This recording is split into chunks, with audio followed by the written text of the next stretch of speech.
Some people instinctively move toward problems. When something breaks, becomes chaotic, or starts falling apart, they immediately begin looking for a solution. It might be practical, repairing objects, solving technical issues, or emotional, constantly helping others manage their lives. People who always know how to fix things are often admired for being capable and dependable. But psychologically, this tendency usually goes deeper than simple competence. For many, fixing things creates a sense of order. Problems feel uncomfortable because they represent instability, uncertainty, or loss of control. Solving them restores structure. The moment something is repaired, clarified, or improved, tension decreases. Over time, the brain begins associating usefulness with emotional relief. There is also a strong connection to identity. Some individuals begin to see themselves primarily as the reliable one, the person others turn to when something goes wrong.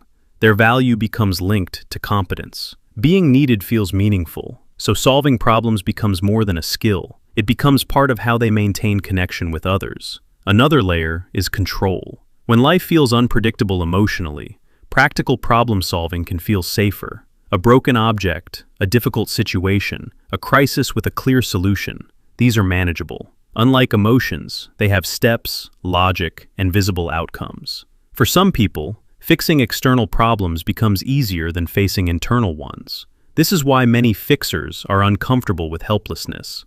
Not knowing what to do can create anxiety because their mind is trained to search for solutions immediately. Even in situations that require patience rather than action, they may still feel the urge to intervene, improve, or repair something.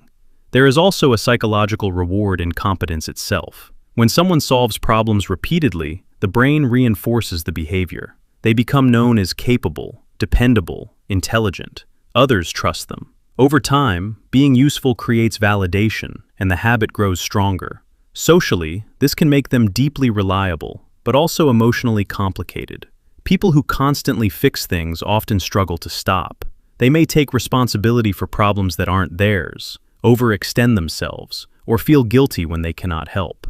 In relationships, they can become more focused on solving someone's pain than simply understanding it.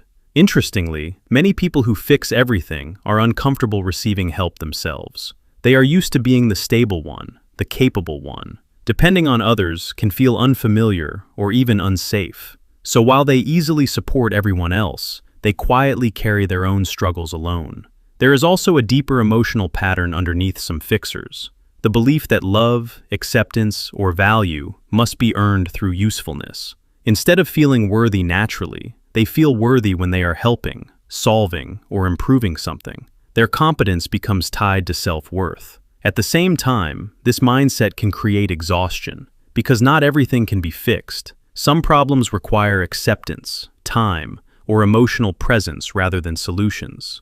But for people whose mind is wired toward repair, simply sitting with uncertainty can feel unbearable. And yet, this tendency often comes from genuinely positive traits: awareness, responsibility, patience, and the ability to remain calm under pressure. The same instinct that creates exhaustion is also what makes these individuals dependable in difficult moments. In the end, people who know how to fix everything are not just solving problems around them. Often, they are trying to create stability, value, and control through usefulness. Their mind constantly asks, "What can I do to make this better?" Even when the answer is not always theirs to carry.